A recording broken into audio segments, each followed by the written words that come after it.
नीतीश कुमार का एक शर्मनाक हरकत देखा गया जो आज हर एक मीडिया के ऊपर एक मुद्दा बना हुआ है, जिसमें एक मुस्लिम महिला के चेहरे से नकाब हटाया उन्होंने।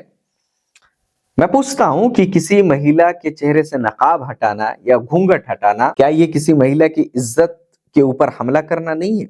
क्या ये महिला की इज्जत को तार तार करना नहीं है? लेकिन अफसोस का मकाम यह है कि आज बहुत सारे लोग उसके समर्थक में भी उतर चुके हैं। जी हाँ, उसके समर्थक में भी उतर चुके हैं, लेकिन फिर भी मैं आश्चर्यजनक नहीं हूं। आई एम नॉट शॉक्ड।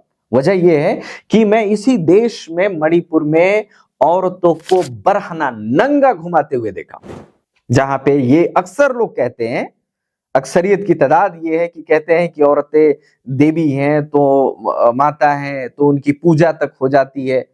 मैं उसी देश में देखा हूं कि औरतों को नंगा घुमाया जाता है। जी हाँ, मैं यहाँ जहां पे मेहमान को कुछ लोग भगवान कहते हैं, मैं इसी देश में फॉरेनर्स मेहमान की बलात्कार करके उसकी लाश को फेंकते हुए देखा हूं। मैं इसी देश में जहां पे महिला बचाओ, इज्जत वगैरह वगैरह की बातें होती है, इसी में एक महिला के बलात्कार करने वाले बलात्कारियों को माला पहनाते हुए देखा हूं मैं। जी हाँ, that is why I am not shocked. मैं बिल्कुल भी हैरान नहीं हूं, मैं आश्चर्यजनक नहीं हूं। जी हाँ, हम इसी युग में जी रहे हैं, हम इसी सोसाइटी में जी रहे हैं और हम इसको सही समझते हैं।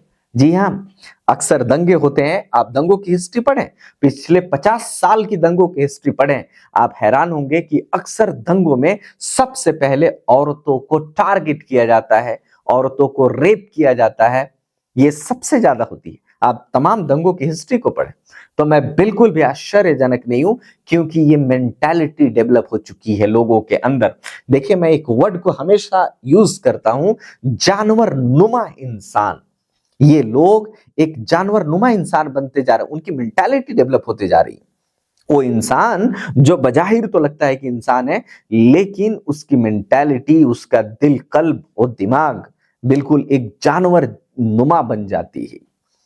तो जहां पे किसी, और चाहे वो कोई भी औरत हो, चाहे वो हिंदू हो, मुस्लिम हो, किसी औरत किसी के घूंघट पे हाथ लगाना उसकी इज्जत के ऊपर हाथ लगाना है।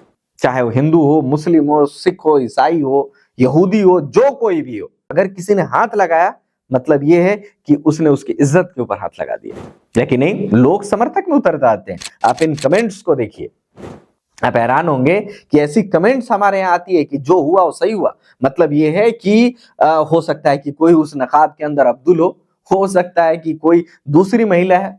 मैं ऐसे बेवकूफों को क्या ही जवाब दूं, जिन्हें ये तक पता नहीं है कि किसी महिला की आइडेंटिटी चेक करना ये एडमिनिस्ट्रेशन का काम होता है, ना कि चीफ गेस्ट का। अगर कोई लड़की किसी क्लास में 4 साल पढ़ाई करती है, तो वहां की एडमिनिस्ट्रेशन जानती है कि ये कौन लड़की है, वहां के टीचर्स जानते हैं कि कौन लड़की है। तो जिस दिन अवार्ड देना है उस दिन भी वो जानते हैं कि वो कौन लड़की है, वो किसी दूसरे को अवार्ड नहीं दे देंगे। लेकिन फिर भी आइडेंटिटी अगर चेक करना है तो वहां की एडमिनिस्ट्रेशन चेक करती है, ना कि चीफ गेस्ट। चीफ गेस्ट की कैसे जानते हैं? वो क्लास लेते हैं कि वहां के स्टूडेंट्स को जानते हैं, वहां के डॉक्टर्स, वहां के टीचर्स को जानते हैं। वो चीफ गेस्ट है, वो आए, सम्मानित किए, चले गए। लेकिन फिर भी ये मेंटालिटी डेवलप हो तो ये मैं बिल्कुल भी शॉक नहीं हूं।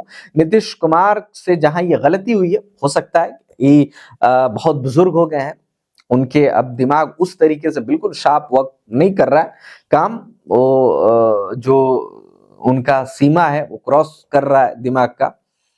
खैर, लेकिन मैं ये भी देखा कि उस मंच पर चढ़े हुए नेता मुस्कुरा रहे हैं, ऐसे शर्मनाक हरकत पे वो मुस्कुरा रहे हैं। जबकि मुझे लगता है कि पूरा, चाहे वो हिंदू महिला होती तो भी मैं वीडियो शूट करता, तो भी मैं ये इस वीडियो को शूट करता और मैं ये रिक्वेस्ट करता कि हर एक मर्द, हर एक पुरुष समाज को उस महिला, उस औरत से माफी मांगनी चाहिए, ना कि लोगों को उसके विरुद्ध में उतर जाना चाहिए।